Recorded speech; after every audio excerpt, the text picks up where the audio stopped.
Welcome back. All March long, we have highlighted KETK's 2025 Remarkable Women of East Texas. We introduced you to a group of wonderful women excelling in their own fields, sharing 4 stories of dedication, resilience, and inspiration. Sharing the stories of Susan Campbell, who advocates for the rights of veterans, Cheryl Torres, who uses the power of nature to allow families dealing with autism to disconnect, Paula Florczykowski, who found strength to help others throughout her own hardship, and finally Patricia Glass, her determination and strength changed the game by creating a nonprofit that helps others nonprofits. So you've heard all the stories and why each one deserves the title, but there can only be one remarkable woman of East Texas. Rachel Davis tells us who she is and has more on her incredible journey.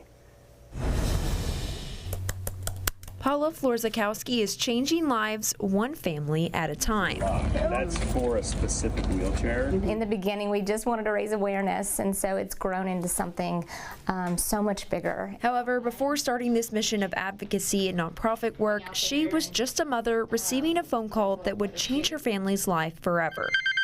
I just remember driving home and everything had changed. The leaves, the clouds, perspective. Her son Finn had been diagnosed with Duchenne muscular dystrophy, a rare and fatal disease that wastes away the muscles. Over time, these boys will lose the ability to walk and run. Muscles really affect your entire body, and so many different systems are affected by Duchenne, and so it's a really debilitating disease.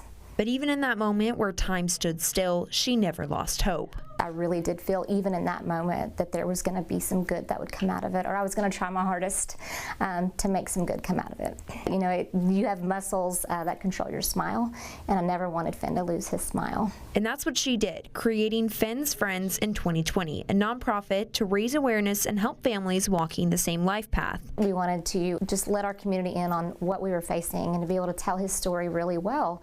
And as the years have gone on, we realized that our shift has been more for family assistance. Through Finn's Friends, she's been able to fill even the most basic needs, like mobility equipment, vision care, transportation, and bathroom modifications. At our family assistance program, who help families, sometimes it's just groceries or rent assistance.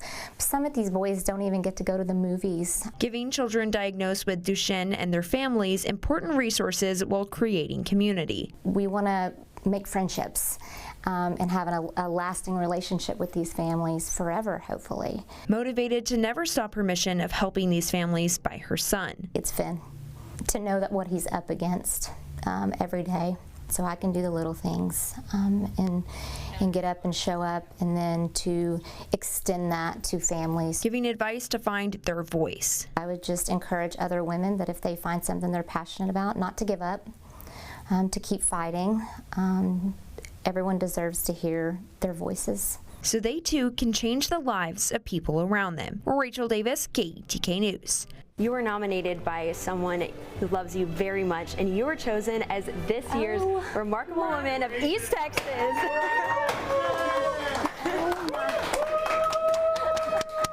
Congratulations.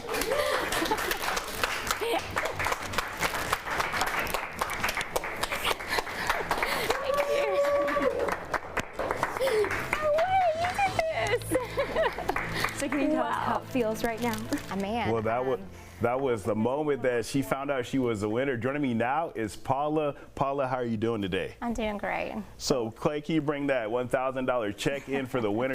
That's the nonprofit of your choice right here, Miss Paula. Okay, thank you. And so, whenever you found out that you were the winner, yeah. What went through your mind and how was that feeling? Well, probably shock at first. I feel very honored to have even been selected amongst these incredible women of East Texas doing really special things. So I'm just incredibly honored to have even a bigger platform now to share our story.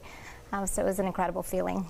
And it was crazy that your husband could keep that secret from you. What was that like, seeing that he was doing all this stuff behind the scenes for you? I mean, it was, you know, very special, and a secret that he'd been keeping for a while. And so to know that he had nominated me and had kept that from me was just, it just shows, you know, that he believes in what I'm doing, and it was just very special.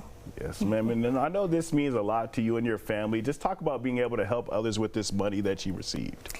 Yeah, so our organization is about family assistance, and so any dollar that we raise, we're able to extend that to these families who just need a little extra help dealing with such a devastating diagnosis. And so we just feel extremely blessed that we have these opportunities to extend that help to others. Yes, ma'am. And also, as a winner, you get the trip to LA. How excited are you to go to LA and meet the other remarkable women? I'm very excited. I think this will allow our organization to have a platform to share our story, and to, I think there's strength in numbers, and so to be able to be out there amongst other nonprofit leaders is going to be very exciting and special for me. Yes, ma'am. What kind of things do you hope to kind of learn from the other nonprofits that you might meet out there? Well, anything.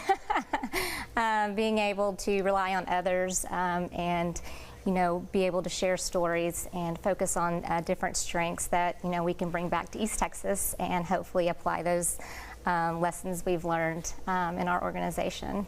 Yes, ma'am. What kind of advice would you give other women that are maybe looking to start a nonprofit or anything like that? Okay, well, I do believe that, coming from a woman who's made a lot of mistakes along the way, there is beauty in waking up every day and being able to start over. And so I think that if you find something that you really believe in, that gift of being able to start over and to empower yourself to be the best version of yourself, I think the beauty happens when you're able to extend that to other people. And so having an organization where you can give back is extremely gratifying. And so I just would advise them to find something that they believe in and to just go for it. Yes, ma'am. And you're also on East Texas Giving Day. Just talk about having that support from the community. Yeah, absolutely. Our community has actually, put our organization where it is today, and so we couldn't do it without them.